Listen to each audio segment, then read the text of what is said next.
ఓం శాంతి 17/6/2026 మధురమైన పిల్లలారా, సూర్యవంశీ రాజ్య పదవిని పొందేందుకు మీ సర్వస్వాన్ని బాబాకు సమర్పించండి.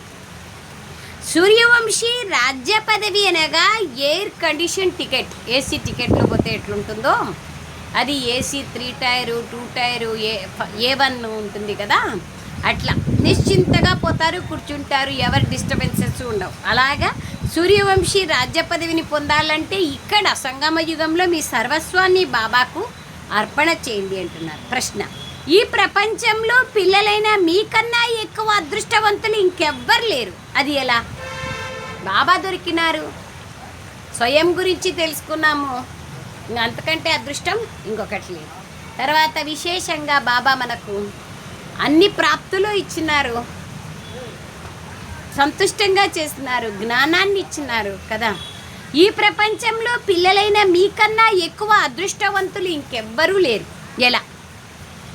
జవాబు: పిల్లలైన మీ సముఖంలో బేహద్ తండ్రి ఉన్నారు, వారి నుండి మీకు బేహద్ వారసత్వం లభిస్తుంది.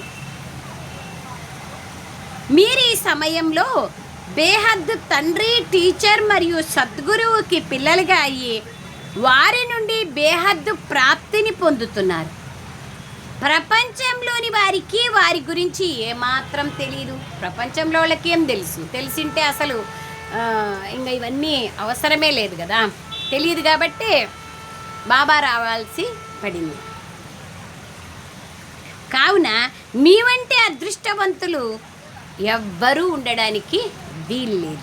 బాబానే మనకి తండ్రి, టీచర్, సద్గురువు రూపంలో చెప్తున్నారు, సముఖంలో వచ్చినారు, జ్ఞానాన్ని ఇస్తున్నారు, బేహద్ ప్రాప్తిని ఇస్తున్నారు. బాబా గురించి ఎవ్వరు చెప్పలేరు కాబట్టి మనంత అదృష్టవంతులు ఎవ్వరూ లేరు. పాట: మేము చాలా అదృష్టవంతులము, అదృష్టాన్ని తయారు చేసుకునేందుకు బాబా దగ్గరికి వచ్చాము. ఓం శాంతి. ఓం శాంతి బాబా. ఇప్పుడు మేము బ్రాహ్మణ సాంప్రదాయానికి చెందిన వారమని, మళ్ళీ దైవీ సాంప్రదాయం కలవారిగా అవుతామని పిల్లలకు తెలుసు. బేహద్ తండ్రి సమ్ముఖంగా లభించాక వారి నుండి బేహద్ వారసత్వం లభిస్తుంది. మనకి ఇంకేం కావాలి అని బాబా పిల్లలకు అర్థం చేస్తున్నారు. భక్తి మార్గం ఎప్పటి నుండి ప్రారంభమవుతుందో ఎవ్వరికీ తెలియదు. భక్తి మార్గంలోని భక్తులు భగవంతుణ్ణి లేదా ప్రేయసీలను, ప్రియుణ్ణి తలుచుకుంటారు. కానీ ఆశ్చర్యం ఏమిటంటే అతడి గురించి వారికి ఏమీ తెలియదు. భక్తి మార్గంలో భగవంతుని జ్ఞాపకం చేసుకుంటారు కానీ భగవంతుడు ఎవరనే విషయమే తెలియదు కదా. అది బాబా అంటున్నారు. భక్తి మార్గంలోని భక్తులు భగవంతుణ్ణి లేదా ప్రేయసీలు, ప్రియుణ్ణి గుర్తు చేసుకుంటారు. కానీ ఆశ్చర్యం ఏమిటంటే అతడి గురించి వారికి ఏమీ తెలియదు. ప్రపంచంలో వాళ్లకు ఏమీ తెలియదు అంటే ఇంకా వాళ్ళు పొందడానికి కూడా ప్రయత్నం చేయరు కదా. కానీ ఆశ్చర్యం ఏమిటంటే అతడి గురించి ఎవరికీ తెలియదు. తో బాబా అంటున్నారు, ప్రియుని గురించి తెలియని ప్రేయసీలు ఉంటారా? తెలియకపోతే ఎలా స్మృతి చేస్తారు? భగవంతుడు అందరికీ తండ్రి. పిల్లలు తండ్రిని తలుచుకుంటారు కానీ వారి పరిచయం లేకుండా స్మృతి చేయడం వ్యర్థం కదా. కావున అల్లాను స్మృతి చేయడం, బాబా అంటారు, స్మృతి చేయడం జరుగుతుంది. కానీ యథార్థ స్మృతి లేని కారణంగా లాభమేమీ లేదు. అలా స్మృతి చేస్తూ ఎవరు తమ లక్ష్యాన్ని చేరుకోలేరు. భగవంతుడు ఎవరు, వారి నుండి ఏమి లభిస్తుంది అనేది ఎవ్వరికీ తెలియదు. ధర్మస్థాపకులైన క్రీస్తు, బుద్ధుడు మొదలైన గురువులను వారి అనుచరులందరూ తలుచుకుంటూ ఉంటారు. కానీ వారిని స్మృతి చేయడం వల్ల తమకేం లభిస్తుందో కూడా వారికి ఏమీ తెలియదు. దానికన్నా భౌతిక చదువు మంచిది. చూడండి, లక్ష్యం ఉద్దేశం లేకుండా చేయడం వేస్ట్ అంటున్నారు బాబా. భౌతిక చదువు మంచిదని ఎందుకంటున్నారంటే దానిలో లక్ష్యం ఉద్దేశం అన్నా ఉంది. కనీసం లక్ష్యమైన బుద్ధిలో ఉంటుంది కదా. తండ్రి నుండి ఏం లభిస్తుంది, టీచర్ నుంచి ఏం లభిస్తుంది, గురువు నుంచి ఏం లభిస్తుంది అనేది కూడా ఎవ్వరికీ తెలియదు. అదే బాబా అంటున్నారు. సో బాబా అంటున్నారు, ధర్మస్థాపకులైన క్రీస్తు, బుద్ధుడు మొదలైన గురువులను వారి అనుచరులందరూ తలుచుకుంటారు. బాబా ఏమంటున్నారంటే లక్ష్యం లేనటువంటి చదువు వ్యర్థమే కదా. ఇక్కడ మీరు బాబాకు చెందిన వారిగా, తర్వాత టీచర్కి సద్గురువుకి చెందిన వారిగా అవుతారు. తండ్రి మరియు టీచర్ కన్నా గురువు ఉన్నతమైన వారు. మేమిప్పుడు బాబా పిల్లలుగా అయ్యామని పిల్లలైన మీకు నిశ్చయం కలిగింది. బాబా మనల్ని 5000 సంవత్సరాల క్రితములాగానే స్వర్గానికి యజమానులుగా తయారు చేస్తున్నారు. మరి శాంతిధామానికి కూడా యజమానులుగా చేస్తారు. మధురమైన పిల్లలు, మీరు నా నుండి మీ వారసత్వాన్ని తీసుకోండి అని బాబా అంటారు. అలాగే బాబా మేము ఎందుకు తీసుకోము అని పిల్లలు కూడా అంటారు. అచ్చా, చంద్రవంశీ రాజ్య పదవిని పొందడం మీకు ఇష్టమేనా? మీకేం కావాలి? బాబా కానుకను తీసుకొచ్చారు.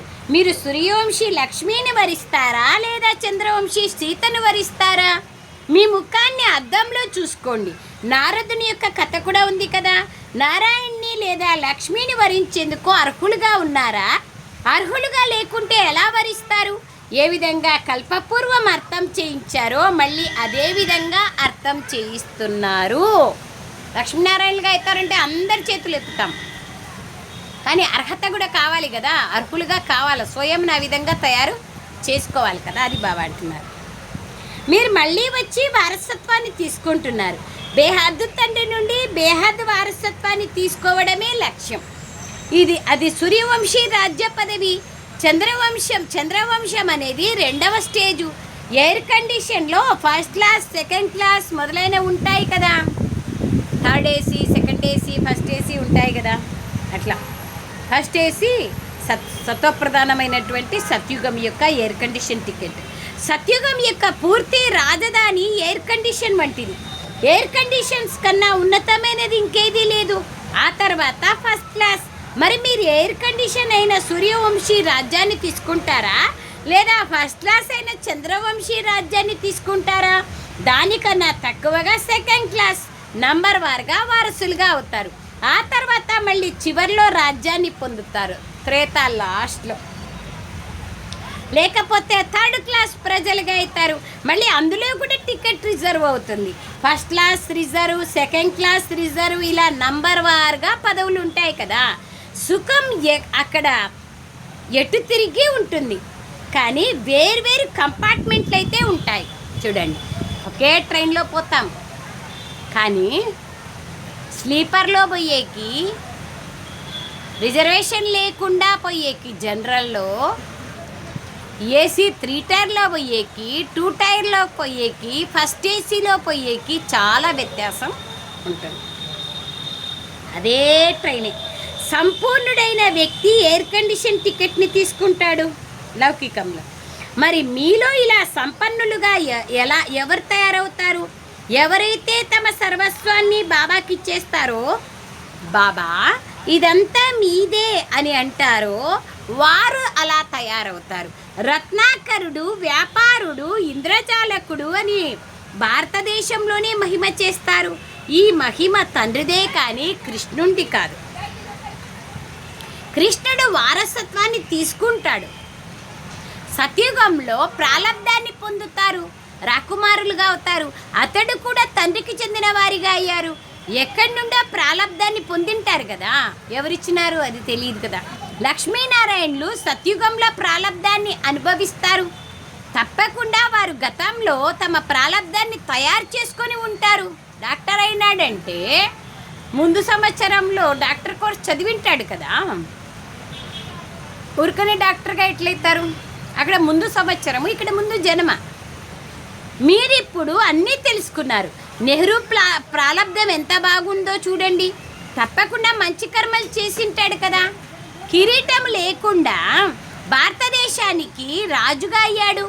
భారతదేశ మహిమ అపారమైనది. భారతదేశం వంటి ఉన్నతమైన దేశం ఇంకేదీ లేదు. ఈ ప్రపంచంలో ఏదీ లేదు. భారతదేశమే పవిత్రమైన స్థానం. బాబా అదే అంటున్నారు. భారతదేశం పరంపిత పరమాత్మ జన్మస్థానం. ఈ రహస్యము ఎవ్వరి బుద్ధిలోనూ లేదు. మేరా భారత్ మహాన్ హై అంటారు, కానీ మహాన్ కర్తవ్యము లేదా మహోన్నతంగా ఎలా అయింది అనేది ఎవరికి తెలియదు. పరమాత్మయే అర్ధకల్పం వరకు అందరికీ సుఖశాంతులను ఇస్తారు. భారతదేశమే నంబర్ 1 తీర్థస్థానం. కానీ డ్రామానుసారంగా ఒక్క తండ్రిని మర్చిపోవడంతో ప్రపంచం యొక్క పరిస్థితి ఎలా అయిందో చూడండి. కావున శివబాబా మళ్ళీ వస్తారు. ఎవరో ఒకరు నిమిత్తం అవుతారు కదా, నిమిత్తం కావాలి కదా. బ్రహ్మ నిమిత్తం అయ్యారు. అశరీరీ భవా, ఇది ఇంపార్టెంట్. అశరీరీగా కండి. బాబానే వచ్చి డైరెక్షన్ ఇస్తారు. శరీరం లేని తండ్రే శరీరాన్ని మర్చిపోండి అనే డైరెక్షన్ని ఇవ్వగలుగుతారు. స్వయాన్ని ఆత్మగా నిశ్చయం చేసుకోండి అని బాబా అంటున్నారు. ఆత్మనైన నేను ఎవరి సంతానమన్నది ఎవరికీ తెలియదు. ఇదొక అద్భుతం కదా. ఓ దేవాది దేవా దయ చూపించండి అంటారు. శివ జయంతిని జరుపుకుంటారు. కానీ వారు ఎప్పుడొచ్చారో ఏమీ తెలియదు. ఇది 5000 సంవత్సరాల నాటి విషయం. బాబాయే వచ్చి కొత్త ప్రపంచమైన సత్యుగాన్ని స్థాపిస్తారు. సత్యుగం యొక్క ఆయుష్ లక్షల సంవత్సరాలు కాదు. మరి ఇది ఘోర అంధకారమే కదా. గీత ఉపదేశాన్ని ఎవరొచ్చి వినిపిస్తారు? కానీ అది చదివించే వారికి చదివేవారికే తెలియదు. బాబా ఎంత సహజంగా అర్థం చేయిస్తారు. కేవలం తండ్రిని స్మృతి చేయండి. బాబా చెప్పే జ్ఞానము ఏ చదువురాని వాళ్లకు కూడా అర్థమవుతుంది. మాతలు కూడా ఎంత బాగా, అడవిలో ఉండే మాతలు కూడా అర్థం చేసుకోగలుగుతారు. అంత సహజంగా బాబా అత్యంత గొప్ప జ్ఞానాన్ని అతి సహజంగా చెప్పగలుగుతారు. అదే సుప్రీం టీచర్ యొక్క గొప్ప కర్తవ్యం, గొప్ప దయ. బాబా అంటున్నారు, బాబాయే వచ్చి వారు ఎప్పుడు వస్తారో ఎవరికీ తెలీదు. బాబాయే వచ్చి కొత్త ప్రపంచమైన సత్యుగాన్ని స్థాపన చేస్తారు. సత్యుగం ఆయుష్ లక్షల సంవత్సరాలు అనేసినారు. వాస్తవంగా ఆ విధంగా అనడం ఘోర అంధకారమే కదా. గీత ఉపదేశాన్ని ఎవరొచ్చి వినిపిస్తారనేది కూడా తెలియదు. చదివే వాళ్లకు తెలియదు, చదివించే వాళ్లకు తెలియదు. బాబా అంటున్నారు, తండ్రిని స్మృతి చేయండి. గృహస్థ వ్యవహారంలో ఉంటూ కమల పుష్ప సమానంగా అవ్వండి. విష్ణువుకే అన్ని అలంకారాలని ఇచ్చారు. శంఖమును ఇచ్చారు, పుష్పమును ఇచ్చారు. నిజానికి ఇవి దేవతలకు ఇవ్వడం జరగదు. ఇది ఎంత గుహ్యమైన గంభీరమైన విషయాలు. ఇవి బ్రాహ్మణుల అలంకారాలు. కానీ ఇవి బ్రాహ్మణులకు ఎలా చూపించాలి? బ్రాహ్మణులు ఈరోజు ఉండి రేపు వెళ్ళిపోతారు కొంతమంది. సో ఎట్లా చూపించేది? ఈరోజు శంకుని ధరిస్తారు, రేపు చక్రాన్ని ధరిస్తారు, మన్నాడు ఉరివే అడ్రస్ ఉండరు. కానీ అవన్నీ ధరిస్తే మన పని ఎలా చేసుకోవాలి? అందుకే ఏం పని లేని విష్ణువుకి చూపించినాం. ఇప్పుడు చక్రాన్ని పెట్టుకొని బండి ఎట్లా నడపాలి? అందుకోసమే చూడండి బాబా ఎంత బాగా చెప్తున్నారు. శంఖాన్ని ఇచ్చారు, పుష్పం కమల పుష్పాన్ని ఇచ్చారు. నిజానికి ఇవి దేవతలకు ఇవ్వడం జరగదు. ఇది ఎంత గుహ్యమైన గంభీరమైన విషయాలు. ఇవి బ్రాహ్మణుల అలంకారాలు. కానీ బ్రాహ్మణులకు ఎలా చూపించాలి? ఈరోజు బ్రాహ్మణులుగా ఉంటారు, రేపు శూద్రులుగా అయిపోతారు. బ్రహ్మకుమారి కుమారులే శూద్ర కుమారులుగా అయిపోతారు. మాయ ఆలస్యం చేయదు. ఏదైనా తప్పు చేస్తే, బాబా శ్రీమతం పైన నడవకపోతే, బుద్ధి పాడైతే మాయ చాలా బాగా దెబ్బతీసి మొహాన్ని తిప్పేస్తుంది. మనుషులు కోపం వచ్చినప్పుడు ఒకటి కొడితే మొహం తిరిగిపోతుంది అంటారు కదా. మాయ కూడా అలాంటిదే. బాబాని మర్చిపోయారంటే వెంటనే మాయ ఒక్క క్షణంలో దెబ్బతీసి ముఖాన్ని తిప్పేస్తుంది. ఒక్క క్షణంలో జీవన్ముక్తిని పొందుతారు. అలాగే మాయ ఒక్క క్షణంలో జీవన్ముక్తిని సమాప్తం చేసేస్తుంది. ఎంత మంచి మంచి పిల్లలను మాయ పట్టుకుంటుంది. ఎక్కడైనా తప్పు చేయడం అది చూసినట్లయితే వెంటనే దెబ్బతీస్తుంది. బాబా వచ్చి పాత ప్రపంచం నుండి ముఖం తిప్పుతారు. నిరుపేదైన లౌకిక తండ్రి గుడిసెలో ఉంటూ కొత్త ఇల్లును తయారు చేస్తున్నప్పుడు, ఇప్పుడు ఆ కొత్త ఇల్లు తయారవుతోంది, మేము వెళ్ళి అందులో ఉంటాము, ఈ పాతది కూల్చేస్తాము అని పిల్లల బుద్ధిలో ఉంటుంది కదా. ఇప్పుడు బాబా మీకోసం అరచేతిలో వైకుంఠాన్ని తీసుకొచ్చారు. మధురమైన పిల్లలు అని ఆత్మలతో మాట్లాడుతున్నారు.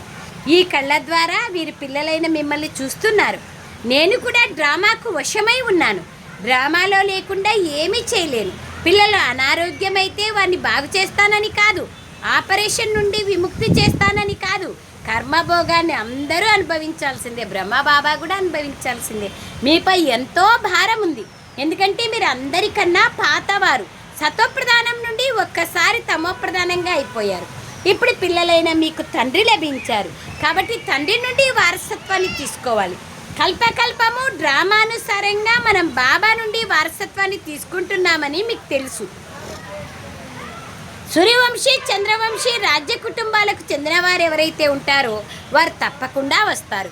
దేవతలుగా ఉన్నవారు మళ్ళీ శూద్రులుగా అయిపోతారు. వారే మళ్ళీ బ్రాహ్మణులుగా అయ్యి దైవీ సాంప్రదాయాలుగా అవుతారు. బాబా తప్ప ఈ విషయాలను ఇంకెవ్వరూ అర్థం చేయించలేరు. తెలుసుకున్న బాబా మాత్రమే తెలియచేయగలరు కదా. బాబాకు పిల్లలైన మీరంటే ఎంతో ప్రేమ. బాబా తప్పకుండా ప్రేమ, అందుకే ఊబి నుండి మనల్ని తీస్తున్నారు కదా బాబా. కల్పక్రితం నాటి పిల్లలు మీరే. నేను కల్పకల్పము వచ్చి మిమ్మల్ని చదివిస్తానని బాబా చెప్తున్నారు. ఇవెంత అద్భుతమైన విషయాలు. నిరాకార భగవాన్ వాచ అంటారు. మరి శరీరం ద్వారానే మాట్లాడతారు కదా. శరీరం వేరైతే ఆత్మ మాట్లాడలేదు, ఆత్మ అతీతంగా అయిపోతుంది. ఇప్పుడు బాబా అశరీరీ భవ అంటారు. ప్రాణాయామాలు మొదలైనవి చేయాల్సిన అవసరం లేదు. ఆత్మనైన నేను అవినాశి అని అర్థం చేసుకోవాలి. నా ఆత్మలో 84 జన్మల పాత్ర నిండి ఉంది. నా ఆత్మ కూడా ఏ పాత్రనైతే అభినయిస్తోందో, ఆత్మ ఏ పాత్ర అభినయిస్తుందో అది ఈ ప్రపంచంలో ఈ డ్రామాలో ఎవ్వరూ అభినయించలేరు. ఆ పాత్ర కూడా ఆత్మలోనే నిండి ఉందని బాబా స్వయంగా అర్థం చేయిస్తున్నారు. భక్తి మార్గంలో బాబా అంటున్నారు, పాత్ర భక్తి మార్గం యొక్క పాత్ర కూడా నడుస్తుంది. మళ్ళీ జ్ఞాన మార్గంలో ఇక్కడికి వచ్చి జ్ఞానాన్ని వింటారు. భక్తి మార్గం వారికి జ్ఞానం గురించి తెలీదు, బాబానే వచ్చి చెప్తారు. ఎవరైనా ఎప్పుడూ మత్తు పానీయాలు తాగలేదంటే వారికి దాని రుచి ఎలా తెలుస్తుంది? జ్ఞానం కూడా ఎప్పుడైతే తీసుకుంటారో అప్పుడే దాని రుచి తెలుస్తుంది. జ్ఞానం ద్వారా సద్గతి లభిస్తుంది. మరి తప్పకుండా జ్ఞాన సాగరుడే సద్గతిని ఇవ్వగలరు కదా. నేను సర్వుల సద్గతి దాతను అని బాబా అంటున్నారు. సర్వోదయ లీడర్లు ఉన్నారు కదా, ఎన్నో రకాలుగా ఉన్నారు. నిజానికి సర్వులపైన దయ చూపించేవారు ఒక్క బాబాని. ఓ భగవంతుడా దయ చూపించు అని బాబాతోనే అంటారు. కావున సర్వులపైన దయ చూపించేది బాబా ఒక్కరే. మిగిలిన వాళ్ళందరూ హద్దులలో దయ చూపించేవాళ్ళు. బాబా మొత్తం ప్రపంచమంతటిని సత్వప్రధానంగా తయారు చేస్తారు. అందులో తత్వాలు కూడా సత్వప్రధానంగా అయిపోతాయి. ఈ పని ఒక్క పరమాత్మదే. కావున సర్వోదయ అన్న పదానికి ఎంతో అర్థం ఉంది. ఒక్కసారిగా అందరిపైన దయ చూపిస్తారు, స్వర్గ స్థాపన చేస్తారు. ఎవ్వరూ దుఃఖితులుగా అవ్వరు. అక్కడ నంబర్ వారుగా ఫర్నిచర్, వైభవాలు మొదలైనవి ఉంటాయి. అన్నీ నంబర్ వారుగానే ఉంటాయి. దుఃఖమిచ్చే జంతువులు, దోమలు, ఈగలు మొదలైనవి కూడా ఉండవు. ఇక్కడ కూడా గొప్పవారింట్లో ఎంతో శుభ్రత ఉంటుంది. అక్కడ మీరు ఒక్క ఈగను కూడా చూడరు. దోమలు మొదలైనవి కూడా ఉండవు. సత్యుగంలో కూడా అలాగే. సత్యుగంలోకి వచ్చే శక్తి ఇటువంటి వాటికి ఉండదు. తమోప్రధానమైన వస్తువులు, తమోప్రధానమైన జంతువులు స్వర్గంలోకి రానే రావు కదా. మీకు సూక్ష్మతనంలో బాబా శూభీ రసాన్ని తాగిస్తారు. ఇప్పుడు సూక్ష్మతనంలో ఏమీ జరగదు. బాబా అంటున్నారు, సూక్ష్మతనంలో ఏమీ లేదు, ఇవన్నీ సాక్షాత్కారాలు మాత్రమే. వైకుంఠంలో ఎంత మంచి మంచి పుష్పాలు, పూల తోటలు మొదలైనవి ఉంటాయి. సూక్ష్మతంలో పూల తోటలు ఏమీ ఉండవు, స్థూలమైన భౌతిక వస్తువులే ఉండవు. ఇవన్నీ సాక్షాత్కారాలు మాత్రమే. ఇక్కడ కూర్చొని మీరు సాక్షాత్కారాలు పొందుతారు. పాట కూడా చాలా బాగుంది. మాకు తండ్రి లభించారు, మరి మాకు ఇంకేం కావాలి అని భావిస్తారు. బేహద్దు తండ్రి నుండి బేహద్దు వారసత్వాన్ని తీసుకుంటున్నారు. కాబట్టి ఆ తండ్రిని స్మృతి చేయాలి కదా. హద్దాస్తిని ఇచ్చే తండ్రినే మర్చిపోమన్నప్పుడు మరి బేహద్దాస్తి ఇచ్చే తండ్రిని మర్చిపోకూడదు కదా. బాబా మతం చాలా ప్రసిద్ధమైనది. శ్రీమతం ద్వారా మనం శ్రేష్టాతి శ్రేష్టంగా అవుతాం. మిగిలిన వాళ్ళందరిది అసురీ మతాలే. కావుననే సత్యుగంలో ఎల్లప్పుడూ సుఖం ఉండేది. లక్ష్మీనారాయణల రాజ్యం ఉండేది. ఇది ఎవ్వరికీ తెలియదు. బాల్యంలో వారు రాధాకృష్ణులు. వారి చరిత్ర మొదలైనవి లేవు. స్వర్గంలో పిల్లలు పెద్దలు అందరూ ఫస్ట్ క్లాస్గా ఉంటారు. అక్కడ చంచలత్వం యొక్క విషయమే ఉండదు. సత్యుగంలో అసలు అందరూ స్థిరంగా ఉంటారు, అందరూ పవిత్రంగా ఉంటారు. చంచలత్వం మాటనే ఉండదు. अच्छा मीठे मीठे सिखलदे बच्चों प्रति माता पिता बाप दादा का याद प्यार और गुड मॉर्निंग। रूहानी बाप की रूहानी बच्चों को नमस्ते। हम रूहानी बच्चों की रूहानी माता पिता बाप दादा को याद प्यार गुड मॉर्निंग అవును. నమస్తే, నమస్తే, నమస్తే. ధన్యవాదాలు బాబా, ధన్యవాదాలు. సారాంశం: ఎప్పుడైతే మీరు ఈ పాత ప్రపంచం నుండి ముఖం తిప్పుకున్నారో అప్పుడు ఇక మాయ తన వైపుకి ముఖం తిప్పుకునే అవకాశం ఇచ్చే తప్పులు ఏవీ మీరు చేయకూడదు. శ్రీమతమును ఎప్పుడూ ఉల్లంఘించకూడదు. బాబా నుండి పూర్తి వారసత్వాన్ని తీసుకోవాలి. బాబాకు మీ సర్వస్వాన్ని స్వాహా చేసి పూర్తి వారసులుగా అయ్యి సత్యుగి ఎయిర్ కండిషన్ టికెట్ తీసుకోవాలి. బాబాకు మీ సర్వస్వాన్ని స్వాహా చేసి అంటే అన్ని సెంటర్కి చేయాలని కూడా కాదు, జస్ట్ అన్నీ చేస్తూ అన్నీ ఉపయోగిస్తూ నాదేమీ లేదు బాబాది అనేటువంటి ట్రస్టీషిప్లో ఉండాలి. సర్వస్వాన్ని స్వాహా చేసి పూర్తి వారసులుగా అయ్యి సత్యుగి ఎయిర్ కండిషన్ టికెట్ని తీసుకోవాలి. మీ లక్ష్యాన్ని బుద్ధిలో ఉంచుకొని పురుషార్థం చేయాలి. ఇంపార్టెంట్ లక్ష్యాన్ని బుద్ధిలో ఉంచుకోవాలి. అందుకయ్యే బాబా ఇవాళ ఏమన్నారు, శాస్త్రాలు గీత ఇవన్నీ చదవడం కంటే భౌతికమైన చదువు చదవడమే మంచిది అన్నారు. ఎందుకంటే లక్ష్యం ఉద్దేశ్యం ఉంది కదా అక్కడ.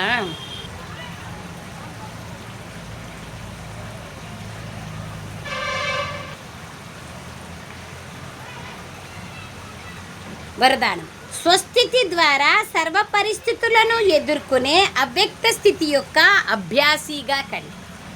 స్వస్థితి బాగుంటే ఆటోమేటిక్గా ఏ పరిస్థితులు ఏం చేయవు. అవ్యక్త స్థితి యొక్క అభ్యాసిగా ఉంటారు.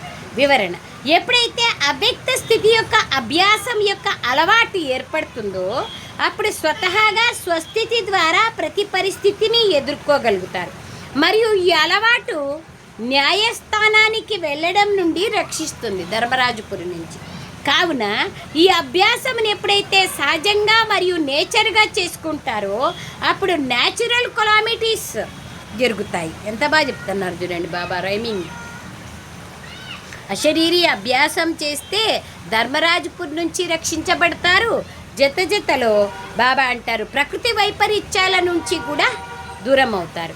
ఎందుకంటే ఎప్పుడైతే ఎదుర్కొనేవారు తమ స్వస్థితి ద్వారా అన్ని పరిస్థితులను దాటేసే శక్తిని ధారణ చేస్తారో అప్పుడు ప్రత్యక్షత పరదా తెరుచుకుంటుంది. దీనికోసం పాత అలవాట్లు, పాత సంస్కారాల నుండి, పాత విషయాల నుండి పూర్తి వైరాగ్యం రావాలి. మొత్తం జ్ఞానం యొక్క సారమే బేహద్ వైరాగ్యం. స్లోగన్: స్వయంని నిమిత్తంగా చేసి చేయించేవారు బాబా అని తెలుసుకున్నప్పుడు ఏ కర్మలోనూ అలసట ఉండదు. నేను చేస్తాను అన్నప్పుడే అలసట ఉంటుంది, కానీ బాబా చేపిస్తున్నారు అన్నప్పుడు అలసట రావడానికి ఆస్కారమే లేదు. అదే బాబా అంటున్నారు. తర్వాత జూన్ నెల అంటేనే మమ్మ మాతేశ్వరి యొక్క నెల. సో మమ్మ మాతేశ్వరి యొక్క మహావాక్యాలు ఉన్నాయి. మనుష్యలోకము, దేవలోకము, భూత ప్రేతాల ప్రపంచం యొక్క విస్తారం.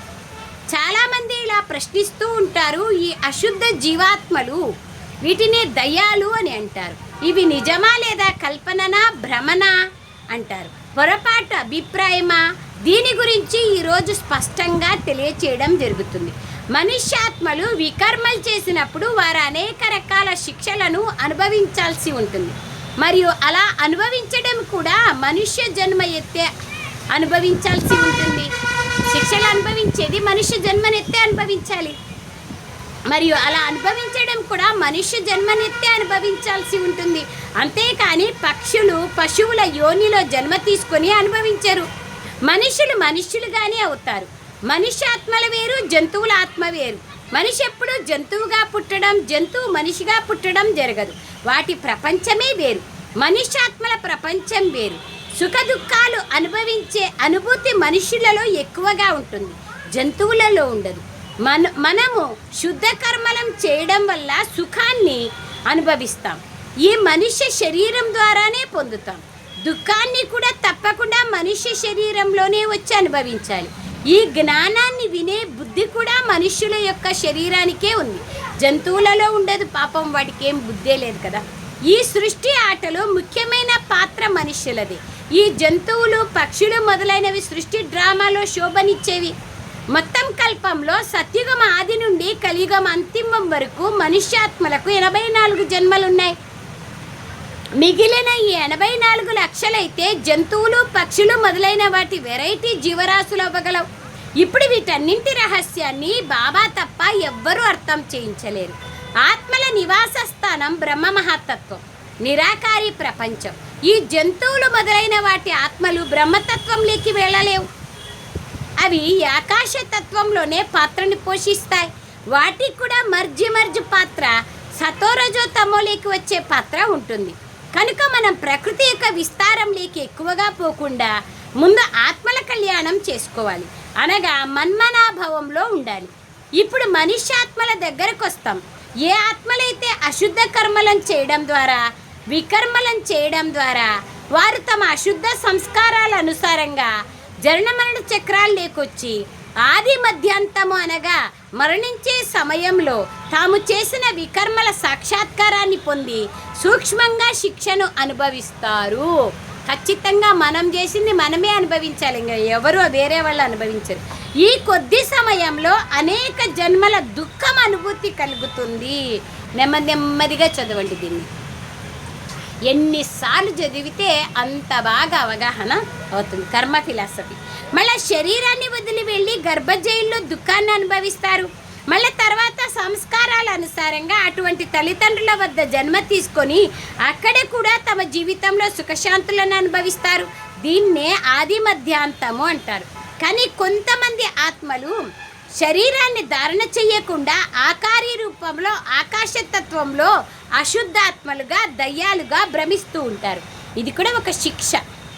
ఆ అశుద్ధ జీవాత్మలతోటి ఎవరికైనా లెక్కాచారం ఉంటే వారు వారిలోకి ప్రవేశిస్తారు, అందరిలోకి ప్రవేశించరు. అనగా లెక్కాచారాన్ని పూర్తి చేసుకొని మళ్ళా వెళ్ళి శరీరాన్ని ధారణ చేస్తుంది. కొన్ని జీవాత్మలైతే ఎవరిలోకైతే ప్రవేశించాయో వారిని చాలా హింసిస్తాయి, చాలా కష్టాన్ని ఇస్తాయి. ఇదంతా లెక్కాచారం. అందరూ మనుష్య శరీరం ద్వారానే సుఖ దుఃఖాలు అనుభవిస్తారు. ఏ ఆత్మ అయితే ముక్తిధామం నుండి సాకార ఆటలోకి వస్తుందో అది మధ్యలో వాపస్ వెళ్ళడానికి వీలు లేదు. తాము చేసిన శుద్ధ అశుద్ధ కర్మల ఫలము ఇక్కడే అనుభవించాల్సిందే. సుఖ దుఃఖాల చక్రంలోకి రావాల్సిందే. ఒక్క పరమాత్మకు తప్ప మిగిలిన ఆత్మలన్నింటికీ పునర్జన్మలు ఉంటాయి. అచ్చా, ఓం శాంతి. ధన్యవాదాలు బాబా. అవ్యక్త సూచన: సదా హర్షితంగా ఉండేందుకు మీ నేచర్ని సరళంగా చేసుకోండి, సహనశీలుగా కండి. శుద్ధమైన మనస్సు కల పిల్లలు బాబ్దాదాకు అందరికంటే ప్రియమైన వారు. శుద్ధమైన మనస్సు కలవారు సదా బాబ్దాదా హృదయ సింహాసన అధికారి పిల్లలుగా ఉంటారు. వారు వృత్తిలో, దృష్టిలో, మాటల్లో, సంబంధ సంపర్కాలలో సరళంగా, స్పష్టంగా, ఒకే విధంగా ఉంటారు.